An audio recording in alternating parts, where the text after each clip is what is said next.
Rotarians, and Wolfpackers. We give thanks today for the opportunity to be a Rotarian. We Rotarians dig wells from which we never drink. We vaccinate children we never see. We restore the sight for those who will never see. We build housing that we'll never live in. We educate children we will never know. We plant trees we will never be under. We feed hungry people regardless of race or politics. We remember fellow North Carolinians when they're suffering from floods. We know real happiness because real happiness can only be found by helping others. For this opportunity, we give thanks. Let's say the pledge of allegiance. I pledge allegiance to the United States of America, to the republic which stands one nation under God, indivisible, liberty and justice for all.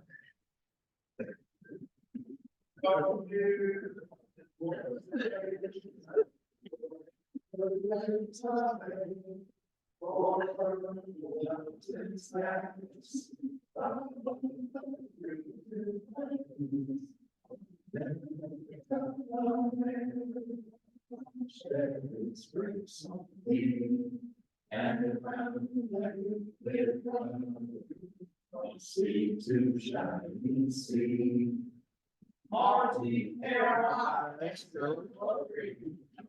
Thank you, John, and thank you, Charlie. And as I mentioned, we have lots of great guests today, so it's time to go to President Perry to welcome our guests. Wonderful, thank you, President Eric. Start over here, and I believe next to Mike, we have a guest, if you don't mind standing up and introduce yourself. My name is David Parker, and I'm very closely with David Parks, the dad of the Devil Bank, and I'm very happy to be here. Wonderful, welcome, Dave. Thank you for visiting. All right, the name. Oh, be here. Hi, I'm Mark Carlton for Jim Brown, and he has invited me to attend Rotary with him for many years, and I'm just thrilled to be here today. Well, thank you for visiting, Mark. All right, returning visitor. Maybe mind standing up or introducing yourself. I'm David Sherrill, and I'm a lawyer here in Raleigh. Thanks, Charlie, for having me once again. It's nice to see you all. Thanks. Welcome. Let's get all the guests around the applause.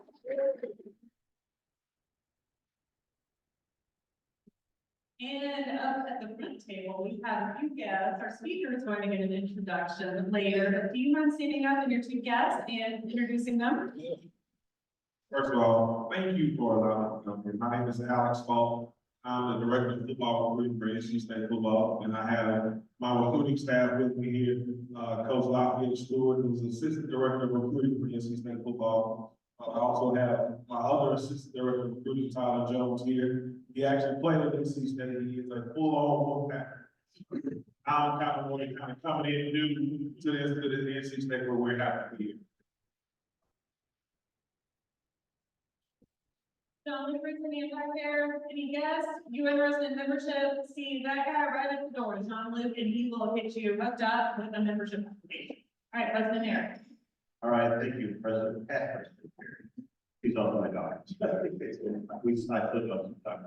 I wanted to say, first of all, this weekend was my birthday, and a number of you sent emails and videos and all kinds of nice things. So each of you, thank you to the ones that did that, and I'll be back to you one at a time with the thank you. But I just wanted to receive that. That was a wonderful surprise. Very good. I didn't have any. I said that was fun.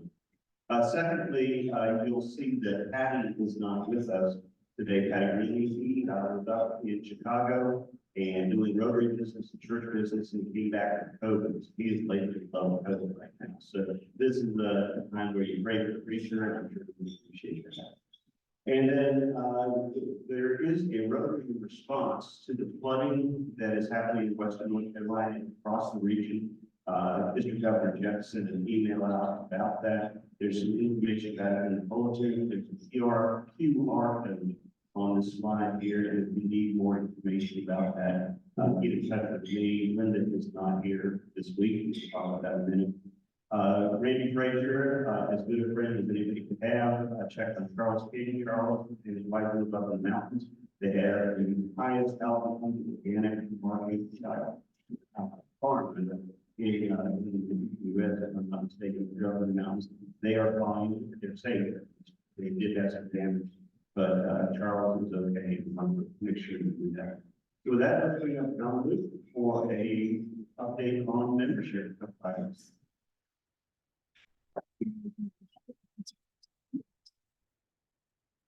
Thank you, President Eric.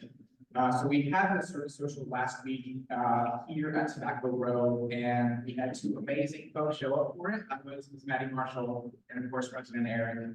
I'd like to hear more from you all on maybe what would be more receptive for the service socials, whether that be maybe starting it earlier, 4 to 5:30.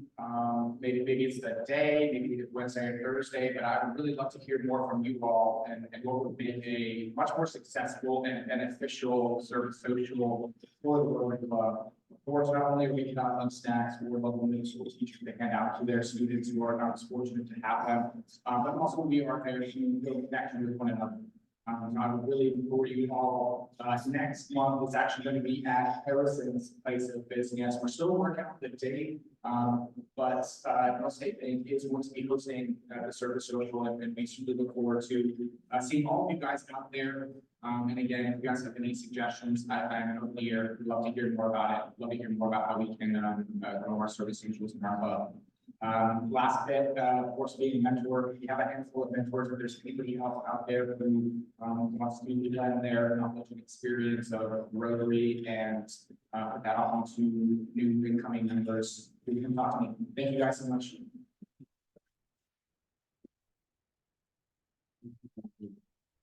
Yeah, the service social is important, membership is important. Any of those folks who are visiting today and don't know about the Rotary, please check in with John, fill you in on that, and we will be free training. So from that, we're going to go to fundraising with John. And John has got lots of exciting things going on. I just met another Rotarian who's getting involved in fundraising because of John's energy and the great programs he has. So he's got several things cooking, and so we'll turn it over to John. And go ahead. Thank you, President Eric. Lots of exciting things going on.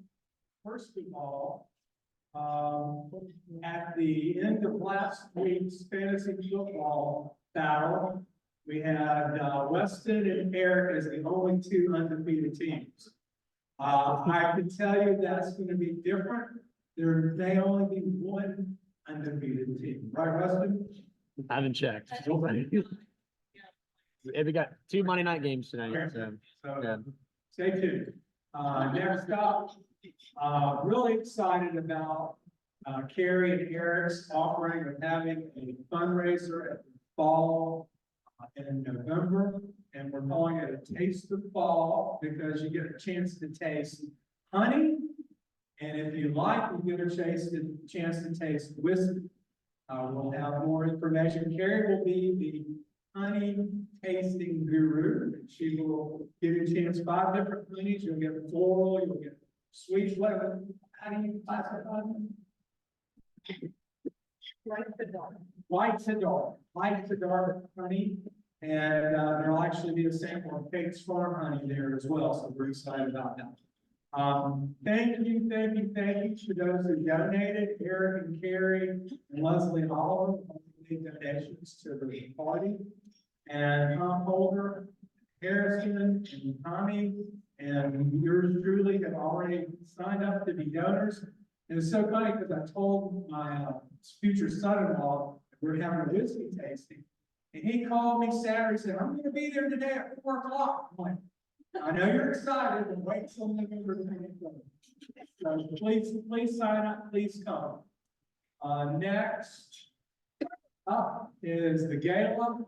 I'm really excited about the team we're putting together for the gala. Mike Brennan has stepped up and agreed to lead the effort to get sponsorships and donors. Linda is gonna be the welcoming committee lead. Brandy stepped up and said she would love to put her flair on the decorating, so we're excited to have her enthusiasm on that front. Peter has said he would coordinate the volunteers for setup and tear down. And Leslie and Tiffany are gonna lead the media relations effort. We do need a person to lead, the auction items, and so hopefully we'll have that for the next few days. It's gonna be a really great event, and we would like to get a lot of community support for this, because the money's gonna be going, a lot of it to make Dick's Park a 21st century park of our city. So thank you very much. A lot going on in that area and all of it really exciting, so thank you for that.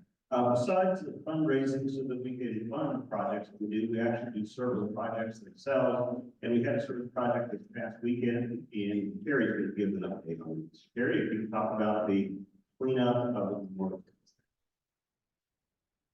Thank you, President Eric. We had 4 Rotarians at the victims, crime victims park. Yeah. And it was an interesting, it needs some work. Let's stand up, Mike, Dave, Bob, and give them, and my wife Karen has not.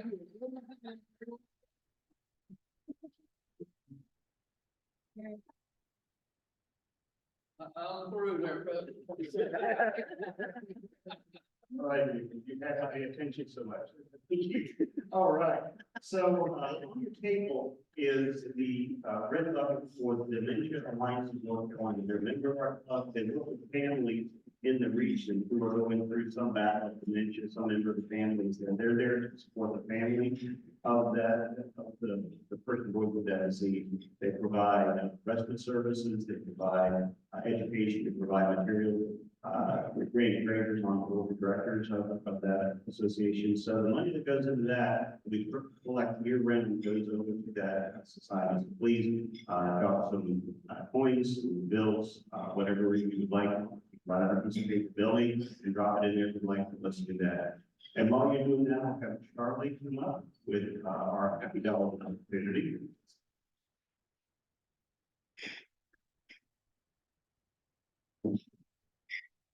Thank you, President. All right. Thank you. Thank you, sir.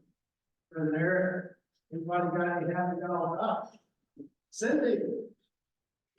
Thank you. So I went here last week, and John and I were debating what the rest is, it's orange.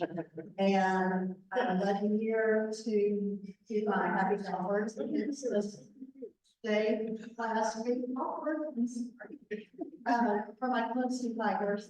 And the other thing is, my daughter got me married in Nashville over Labor Day weekend, and thank goodness it was over Labor Day weekend. It's a beautiful wedding. Congratulations. Mary. Hey, that was the happy dollar for my son today. He is starting, his job, a new job today, working for Maryland, just a financial advisor. So big step up for him. He's very excited about it. And he came over to our house last night to find out the shirts. Here, we've been invited. Where is it? Hey, Rob. I'm at the retirement. Oh, very good. Right there. So, what's for my first meeting as a member?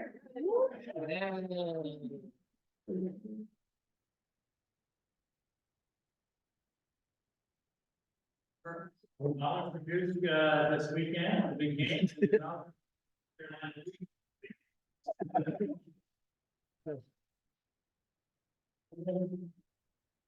I think we're pretty good. Okay, thanks so much. Thanks, President Eric. All right, Charlie, one more there. It's $2 for 2 wins with Wolfpack and many more to come. That's right. And John Bates is doing a little bit of everything today, including the rappers. John, go ahead.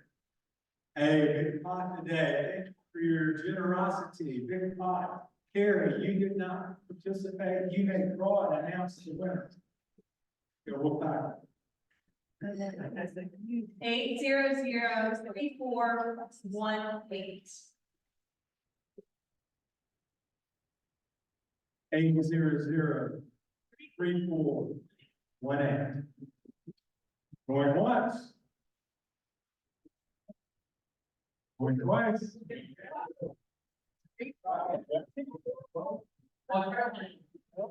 Oh, That's the winning ticket. 3416, that close enough?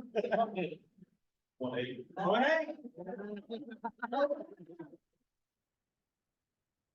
Thank you guys for playing this, you know, $80 today. Well, thank you. All right, thank you. That's all, that's the happening. Good, good on, good on. And Cindy, I'm glad you're here this week, and I'm glad you're here this week. That was tough, but congratulations to your team. All right, so we have a 50th anniversary coming up. Tom Holder's birthday, October 1st, which I think is tomorrow. Yeah. Happy birthday. And Linda, are on, Linda's not here because they're on a honeymoon trip, and Brian is putting all of us to shame. He took her to France, Paris for a week for their honeymoon, so all over France, but they're starting with Paris. And then Mike Brennan on first, congratulations. Paul and on Corsa, October 1st, and Richard and Charity Whiteface, October 5th. So if you see any of those folks, or when you do, please congratulate them. Then we've got some upcoming meetings going. Next week, Richard Averett will be here, talking, or next meeting, Richard Averett will be here next week, talking about the American Cancer Society. Richard, as you know, is a very modest guy, but he runs a big chunk of the state for the American Cancer Association or Society. And so he will have a great update and training on that. They're doing important work. And if you know anything about cancer, this is a very exciting time with all sorts of remedies, cures, treatments, life prolonging activities going on. So Richard will have a great thing for that. As we mentioned last week, we couldn't get Christopher Columbus. He was not available. John Graham told me that's okay. Christopher Columbus isn't a very good speaker. He went to high school with Christopher. So, Jim Graham, thank you for that advice.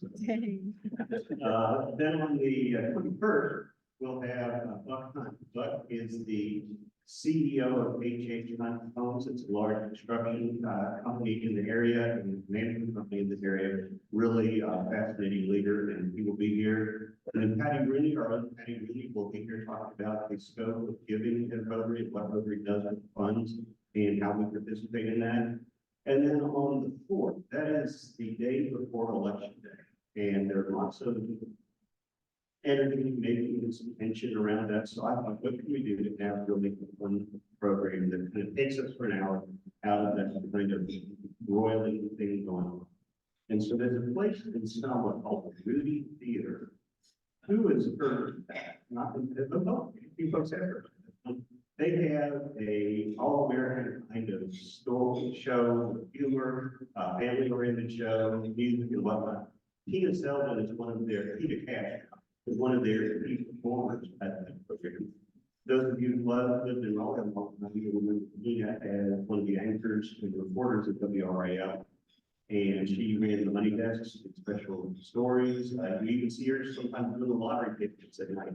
So she will come, she'll talk with about the history of the Moody Theater, what they're doing, and she'll do some reporting work as well. I've heard her say before, so that should be a great program. And then looking at that just a little bit, I'm real excited about the program that we have on the 11th. That is Veterans Day. We are going to meet on Veterans Day. But we have a program presented by two veterans, the two views of Veterans Day and Remembrance, which is what we call them. Okay. So our own Kurt Warner will be presenting the U.S. side of that story. Colonel Kurt will be doing that.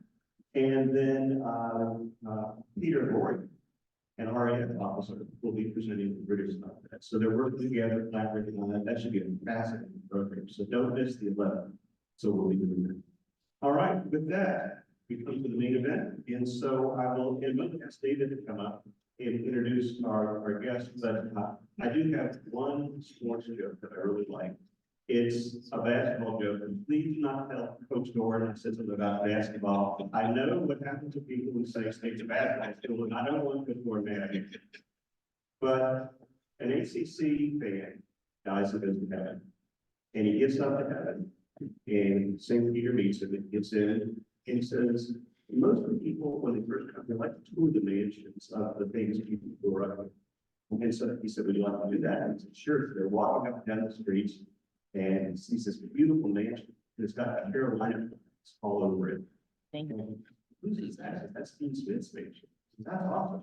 So they go down a few more streets and a few more streets, and he sees the biggest mansion he's ever seen. And it's got NC State flags all over.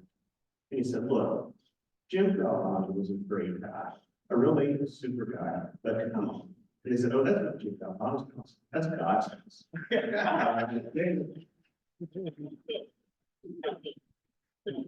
Amen, brother.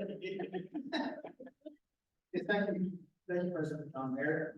Today we're pleased, some of us very pleased, to welcome Coach Alex Faulk as our keynote speaker. Coach Faulk serves as the director of football recruiting for North Carolina State University, where he brings a wealth of experience and a deep passion for helping young athletes achieve their dreams. Alex was born and raised in Macomb, Mississippi, and his journey in football started very early. After high school, he kept on studying sports and went to the University of Southern Mississippi, where he had degrees in both sports education and a minor in physical education. During his college years, Alex gained valuable experience as a student coach under Todd Faulk, now the offensive coordinator for the Baltimore Ravens. Important to have mentors. After completing his bachelor's degree, Alex began his career in education, coaching at South Pike High School. He was a junior high head football coach, assistant high school coach, and computer skills teacher. His career path then took a unconventional turn when he worked as a poultry supervisor for Sanderson Farms near my hometown of Gadsden, North Carolina, for nearly 3 years. Eager to return to his true passion, Alex moved to Arkansas, where he assumed multiple roles at Forest City High School for 3 years. He worked as defensive line coach, recruiting coordinator, shot put and discus coach, and physical science teacher. His dedication to coaching and player development then led him to the University of Memphis, where he served briefly as the assistant director of player personnel. Alex then had the opportunity to go back to his home in Mississippi, where he became director of high school and junior college relations at the University of Mississippi.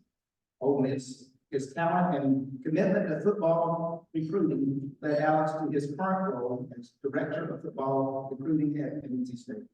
Alex Faulk is passionate about the recruiting process and is dedicated to helping young athletes use their love of sports to fulfill their dreams. His background and commitment to excellence have made him an invaluable asset to the NC State football program, and many of us hope he is there for a long time. In his personal life, hobbies include podcasts, always rolling with his mind. He's also a foodie. He has a checklist of all the restaurants that he works his way through, and an avid music lover. So without further ado, Coach Faulk.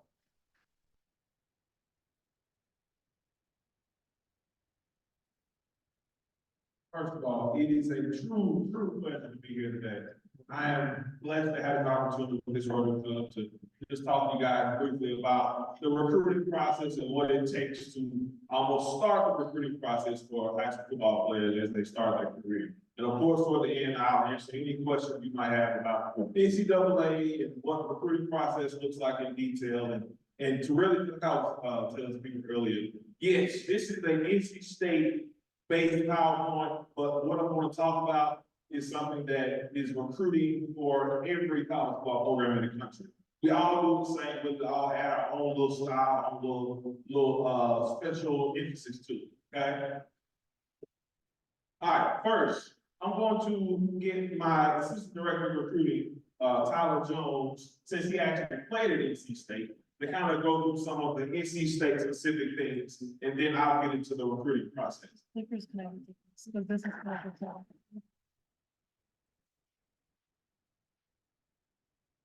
Glad to use the mic, okay, everybody. Thanks. Well, just like Coach Suge, Coach Faulk was saying, I am Tyler Jones. I played for NC State for Coach Doran from 14 to 18, from 2014 to 2018. I played left tackle. They'll probably get up here and tell you, but I was all conference 3 years in a row. I was first and All-American. I was blessed enough with the opportunity to go and play for the Broncos for the last 4 years. I've been back in Raleigh for about a year and a half now. Just got started back working at NC State in recruiting and kind of helping out with the whole conference. My guy, obviously, I was part of his first recruiting class when he got here. I came in the year after his first season at NC State. And I think the culture that we set in that class, it was me, we had Bradley Chubb in that class, Jay Sam, Naheem Hines, some hometown hero guys, really set the standard for what NC State is today. I think the year before we got there, we might have won 3 games. Then the year after, our first year there, we won 9 games and went to the St. Petersburg Bowl in Tampa, Florida. Establishing the culture, like I was saying, in recruiting, I guess to tie it back all together, we try to look for guys that fit our culture rather than just who's the best player out there where they go get. Because a lot of those guys, if you don't fit the culture, you don't fit what the team is looking for, what the coach is looking for, it'll fizzle out really quickly. Those guys usually don't last 4 or 5 years in our roster. They look to go other places and things like that. Developing the student, I think one of our biggest strong points that we can sell to these kids when they do come on campus is our academics. We take academics very seriously on our football team and our football staff.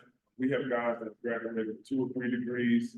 We set our tutoring program and our academic plans up so that they can graduate early, and that way during the summer or their last year here, they're able to at least start a master's program, or in some cases be able to finish one and even start another. I've had teammates on my team graduate here with a bachelor's degree and 2 masters, went on to start their own companies, clothing lines and things like that. And then as a person, I would say one of our biggest examples, a lot of you may not know him, but he's from Raleigh. His name is James Smith Williams. Came in, really small kid, got the opportunity to play here, go to school here, make some connections, and he left out with his master's degree and a full-time opportunity once he's done with football for working for IBM. So those are things that we try to do for our guys when they come in the building. Just kind of set them up for after football, because eventually, you're gonna have to hang the cleats up for something. We don't want the kids out there lost trying to figure out who they are, what the next move is for too long, because life's moving. You don't want to get left behind. Just like what I was saying, developing the student, I think we've had a 90+% graduation rate since Coach Doran has gotten here. So like I was saying, we take academics very seriously. All of our students know that, they know that before they get here, and they know until they walk across the stage at the end of their career here, how important academics are for just yourself and moving forward outside of football.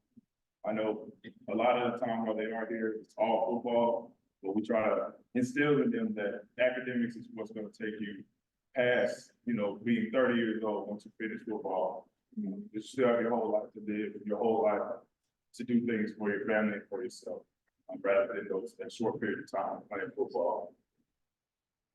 Community service is also something that's very important to us. I know while I was here, we started doing toys for tots. We will collect rain jackets, any old NC State gear that any of the players had, at least the whole lineman. I know a lot of stuff is bigger clothes, but we try to give it to, Goodwill or things like that instead of throwing it away. see if we can get stuff fixed and then giving it out at any local elementary schools we may know about or anything like that. Being able to impact lives that normally wouldn't be around Division I football players, they only see you on TV with your helmet on. So it's a big thing for us to get out in front of some of the smaller kids or go to these hospitals, or go to these, like we have guys now that go, I want to say they go to the bus station and they hand out pizzas for the homeless people that live around us. So just doing stuff like that, being able to give back, because we are in an extremely blessed situation to be able to go to school and be on scholarship, have our meals paid for, people wash our clothes and stuff like that. Life isn't like that. Some people be able to see that it really changes their perspective on things, opens their eyes to a lot. One of 5, And no offense to anybody who's not a Wolfpack fan, you know, we just want to highlight NC State a little bit. This is one of the slides that we like to show some of our recruits when they come into the building. A lot of people outside of North Carolina, including myself when I was getting recruited, don't really know much about NC State. We're trying to continue to build NC State into a national brand so that way people know just off the logo alone, like, oh, that's NC State football or NC State basketball. To be mentioned in the list with some of these names, Clemson, Alabama, Georgia, Notre Dame, that goes a long way for us, because then it starts to open people's eyes, like, okay, NC State has been pretty successful since Coach Warren has taken over these last few seasons, and that all goes back to recruiting. In-state guys, we've had the most guys drafted from North Carolina to go to a North Carolina school. We don't even compete with that school down the street. I don't know if we have any fans in here and things like that, but I think we do a really good job of preparing athletes, including myself, for the next level. If you talk to any general manager or any scout from the next level, they say, hey, those guys from NC State, they come in pro-ready. They're strong. They know that they need to get in the playbook. They understand what their life has to be like off the field to be successful on the field. We try to instill in our guys that all that stuff that you go through on the field, it'll take you far in life. So our strength coach teaches us like, hey, yeah, we may be running a lot right now, times may be hard, but eventually you're gonna have a family. You know, you might lose your job while you have a family. How are you gonna respond to those things rather than running away? Or, you know, we kind of bring everything back to football, like jumping in the portal or trying to find a new school or something like that. Are you gonna stand tall and kind of fight back and just face the adversity and be able to figure your way out through it? That's one of the things we try to do with our players, whether we get drafted or not. We have a saying that some people say it's a good thing, some people say it's don't, but we do more with less. We're not a school, a flashy school that gets all the 5-star guys, like the super duper talented guys. We get guys that want to come in and want to work and want to learn. They really care about being here at NC State. They really care about the teammates. They really care about the program and where it's going. And we end up turning those guys into draft picks. I came in with a group of kids like Riley Chubb and Garrett Bradbury. Those were 3-star guys who weren't on everybody's list, came in at different positions, developed them, and now they were the first taken at their position. I was Riley Chubb, just got paid again as a Dolphin pass rusher, and Garrett Bradbury is up for the next contract after the season with the Minnesota Vikings. So those are 2 of my closest friends, and they're people who came in who weren't highly talented. I know Chubb was coming off ACL injury when we recruited him, and Garrett Bradbury was a tight end coming out of Charlotte. So that just speaks to our program, our coaches, and our strength team, just the development that they continue to show. All right, so let's get how we're going. All right, now that we're done on shade in the program here, now we can talk about the recruiting process. All right, so this is how we do it, okay? It starts here. First, we define who we are as a program, okay? We define that we are the blue collar program here in North Carolina. We get everything up our bootstraps. We're not giving anything. We earn everything that we have, okay? All right, so first of all, and the second is know who to look for.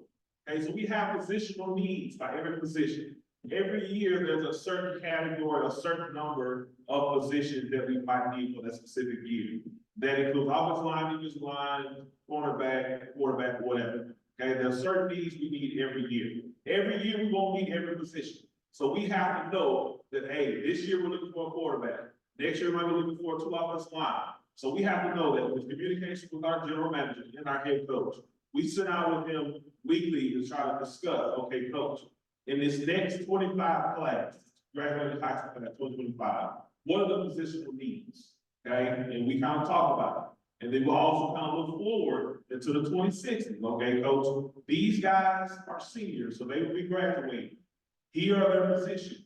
What positional needs will we need for the 2026 class? So we kind of talk about that. And we have a database of recruits that we go through to make sure these guys fit with our quality. Next thing, measurables. Okay, you got height, weight, arm length, okay, hand size, and of course reporting. Those are all measurable data that we have to find, that we have to present to our coaches on this is why we should take this kid. He fits in the category that we're looking for. Prime example, we're looking for an offensive line. Okay, there's technically 3 positions on the offensive line. You got a tackle, guard, and a center. Okay, for a tackle, let's use that for an example. An offensive tackle in the Power 4 conference, like NC State. Height wise, I would say maybe 6'4", 6'5", and on up. Okay, weight wise, more close to about 280, 290 with the frame to put on more weight if need be. Okay, because I know y'all saw that Tennessee game. Okay, there was some work that needs to be done on our offensive line. Okay, we have some smaller guys out there. So now we're recruiting bigger guys that can kind of withstand that pressure, withstand the weight of those bigger guys that they're going to go against. We got to get bigger in offensive line. Okay, the next one. All right, so our footprint. So these are the areas that NC State recruits. And of course, we take care of home first. We take care of North Carolina. We show love to every kid in the state of North Carolina that we think have potential to play for NC State. That's recruiting them, that's inviting them to games, that's making sure that they're constantly in contact with our coaches, building calling plans, and finding ways to get at these kids to make sure that they feel love, make sure they feel recruited from us. Okay. All right. So South Carolina's #1 guard. South Carolina, Virginia, Florida, Georgia. And with me being from Mississippi, I'm slowly but surely working my home state into our footprint. Because I was a director of High School Injury Coalition Ole Miss for 2.5 years.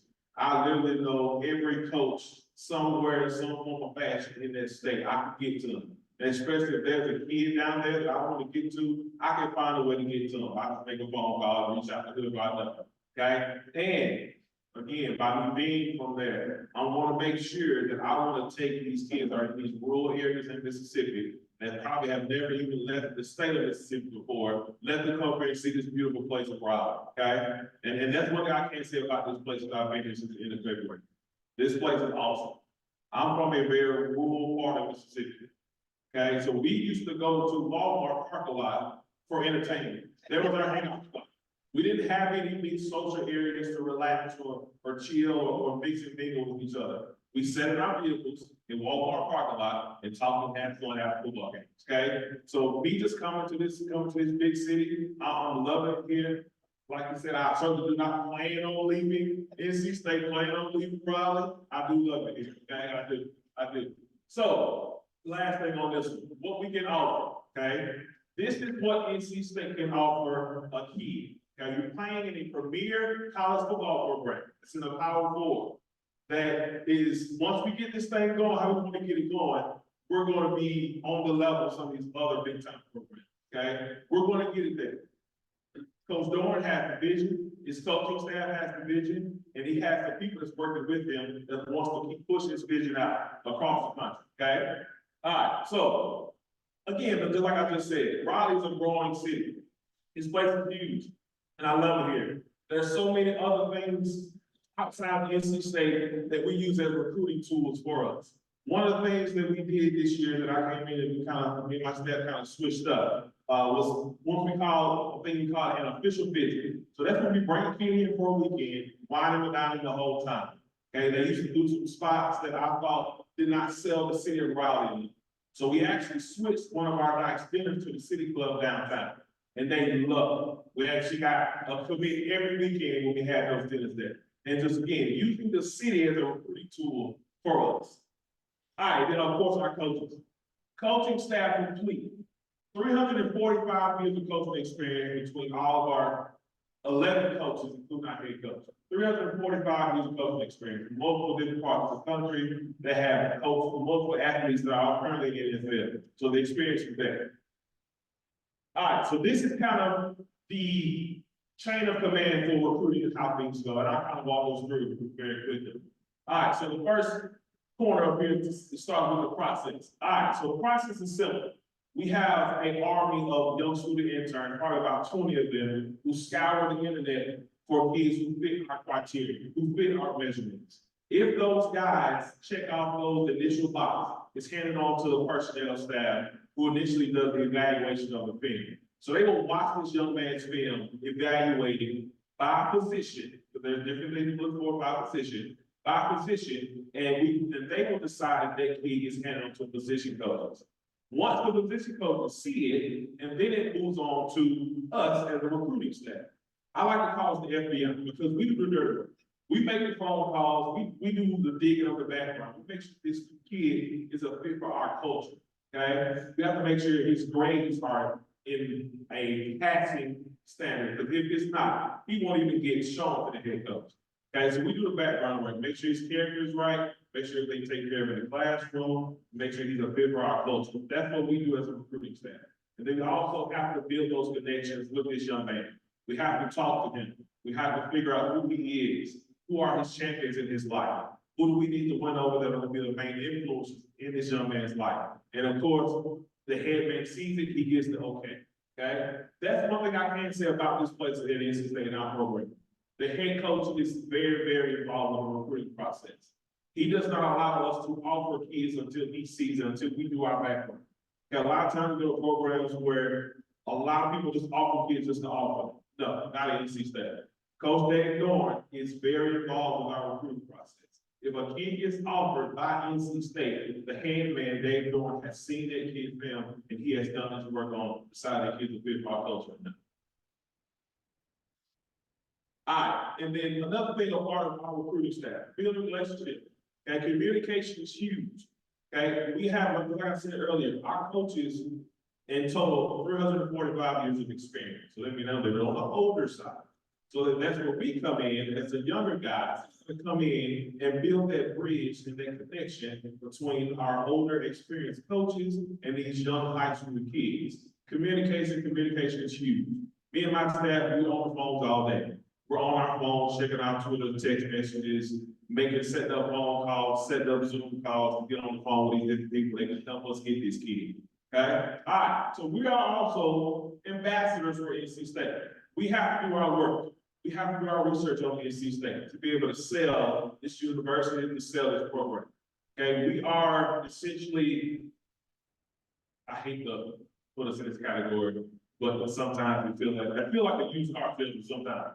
Because essentially you're having to manipulate high school kids to follow the program. But of course, you don't want, manipulate is a bad word to use. But essentially, you're trying to make them fall in love with NC State. You're trying to make them really be invested into our program. All right, then the last part of this is relationship management. Just like I said earlier, we have older coaches. So by us having older coaches, a lot of these coaches don't understand that you have to call these kids, we have to FaceTime these kids, we have to Zoom call these kids, we have to constantly send out graphics to these kids to make them feel loved. Because I guarantee you, if we're not doing it, Clemson's doing it, UNC's doing it, Duke's doing it. And I personally, I'm gonna say this to me, I don't like losing. I hate it. I hate it. And they went with the Clemson, I got somewhere. My hand was feeling. Got cooked up there anyway. Let's come off on the tangent now. All right, and then the last part, okay, is talent acquisition. So this is where the kid commits to us. This is where the kid comes to NC State. And we go through this whole process to make sure that this kid, again, is for us. And we have to build a dossier of a long list of kids that we have to keep staying in contact with. Okay, just in case we don't get this kid, another school comes in and beats us out, I have to have another kid ready to go to present to the coaches, to tell, hey, yeah, coach, we get this kid, but this kid right here is just as good. So let's start talking to him, let's start recruiting him, okay? Alright, so now that we went through that, does anybody have any questions about the recruiting process? And also up here, I put the contact for my staff up here as well. Anybody have any questions about the recruiting process? Yes, sir. The process different for creating transfers and all that. Yes, it is. It is. The process is different. So the transfer portal is becoming huge now. I didn't have a transfer portal when I was playing. I wish I did, but I probably transferred 3 times. So there are certain windows that the transfer portal opens. Now, this is something that NCAA is still trying to figure out. Currently, there are 2 windows where the transfer portal will open. One is going to be in December after bowl games. The other one will be in the springtime, once spring ball is over, around the May, late April time of the year. But these kids will initially submit their name to the transfer portal. They have to make sure their grades are in good standing at their current university. And then that name will populate in this actual portal. And we go on there and contact them, research them, make sure that kid is a fit for our culture. The one thing that kind of is troubling about the transfer portal, with a high school recruit, I have maybe a year or 2 to actually research and develop a relationship with this kid. Transfer portal, you got maybe 48 hours before that kid is maybe going off some other university. That's the bad thing about it. I don't have the time to really see if that kid is a fit for our culture, and fit for our program. Good question. Yes, sir. First thing is, how did he know that it was that? Say that one more time.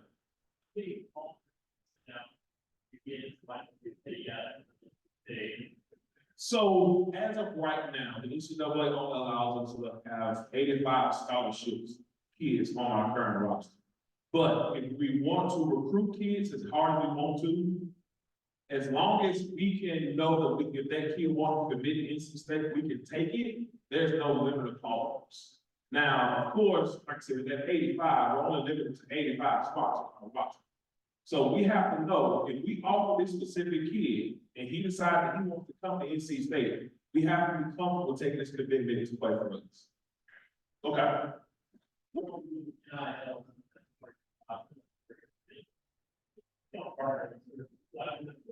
So we have what we call the Savage Wolves Collective, and if anybody's interested, we can talk about that too.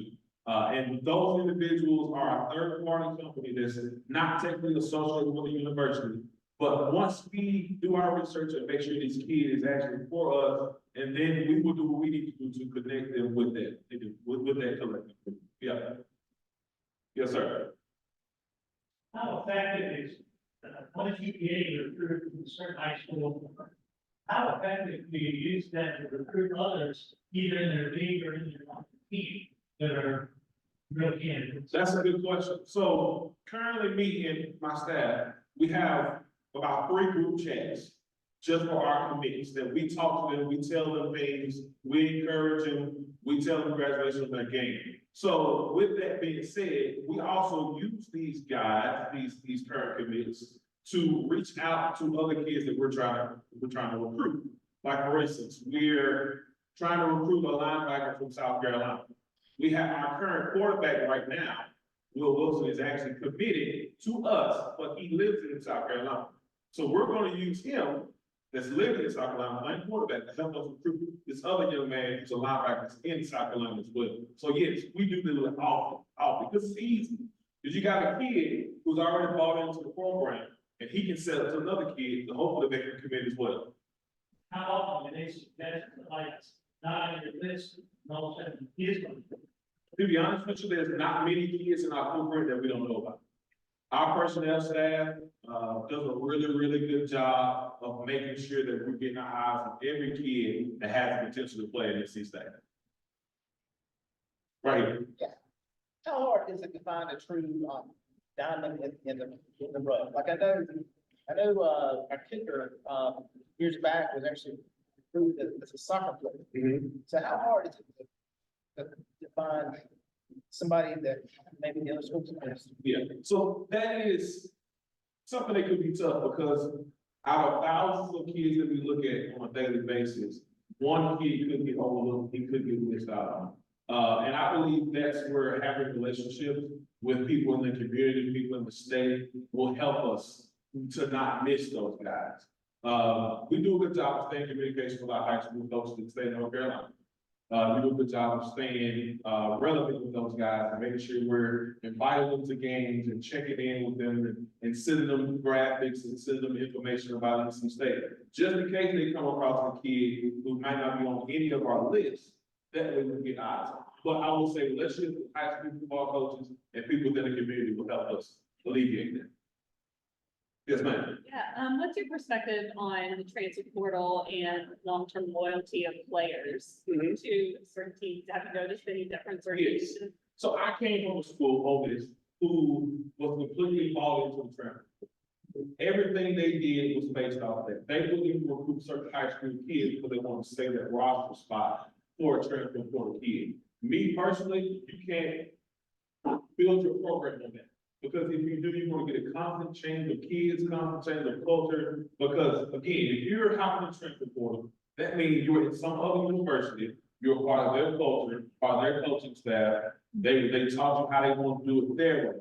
And now you're having decided to transfer portal and you come into a program where we do it a different way than what you just had. So there is a sense of loyalty that I question, especially if a kid is having success at his other school.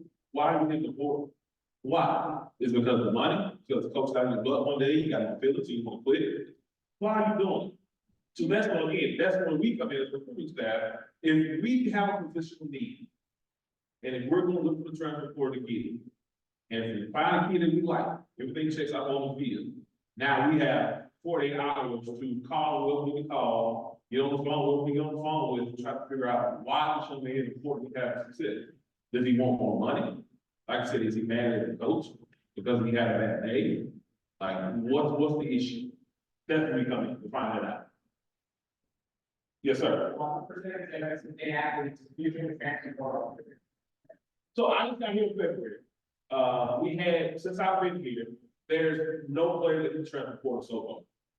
None. Take it back. There was one receiver that left with the abstract, but I didn't have any interaction with him. That's the only guy I know about the shooting. There's one receiver. Yes, sir. What interaction do you have with agents? How many seem to have? NFL agents or high school for the high school prospects or transfer portal. So, yeah, it's crazy. It's crazy, I'm telling you. So technically, college athletes cannot have agents. They can have NIL representatives. Yeah. So my interactions with them are very little. I would rather talk to a parent. I'd rather talk to a coach, high school coach. I'd rather talk to somebody who is maybe not speaking for this young man to try to up his asking price. I want to find somebody who actually knows this young man and knows what he's like and knows his background before I talk to his agent. Because his agent is talking to me because he want to make sure that whatever number that we give him, that he probably get a little more, he can get some ears on the backside. So I would rather talk to the high school coaches, the parents, stuff like that before I talk to the agent. Okay, right back in the back. I have to stop your subject. Yes, sir. About 7 years. Yes, sir, go back. Yes, sir, I appreciate it. I'm curious. Mhm. Yeah, no Roberts. Mhm. Don't see what about experience.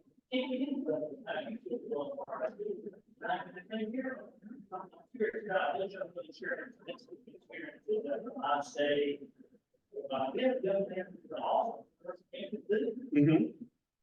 Right. Yeah. Yeah, so a lot of times with those kids, we finish second in their recruiting. So they chose Ohio State over NC State. They chose Duke over NC State. They chose Oklahoma State over NC State. So a lot of times these kids want to come back home because they go to these big programs and they realize it's not all it lived up to be. And I can go back home, play closer to where I'm from. My mom and dad come see me play every Saturday. Instead of being 13 hours away from my home, I would never be able to come home for anything. So that's what the majority of. Just these young men realizing that they go off of these big schools like Ohio State or wherever and realize that they can still have success closer to home where they have a support system there for them. So that's been the overall story of why these kids come back. They want to be closer to home. They go to these big schools. It's not what all of them be. I felt like a number. I didn't feel like a football player. And they want to come back, closer to home, make an impact, and be close to their family. I saw some hands over here. Right here, yes.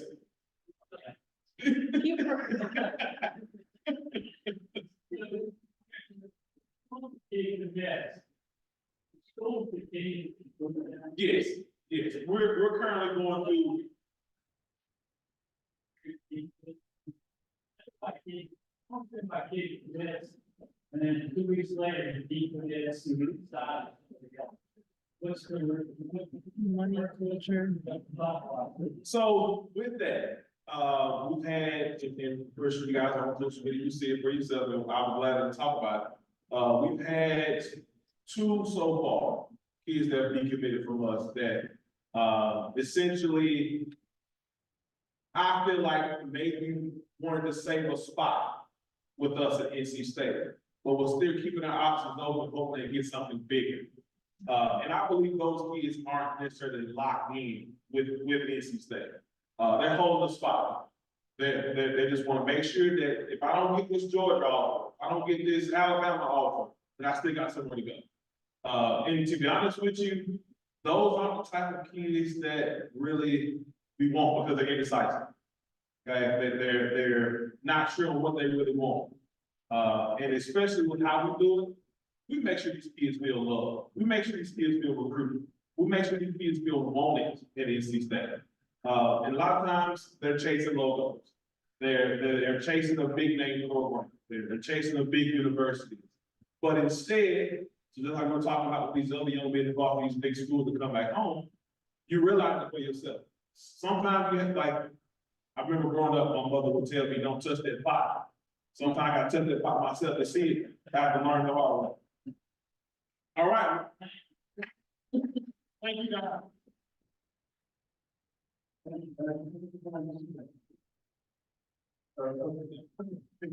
And I've got for you a Rotary Club of Raleigh, with all those long hours on the phone and everything else. Not a problem. But thank you, Coach. Thank you, Fabia. Thank you, Tyler, for being with us. And great program. I think they can stay around for a bit too, if you like. I'm sure there are lots of questions, but thank you, everybody, for being here. And let's stay with you before we go. Things we think, say, or do. Is it true?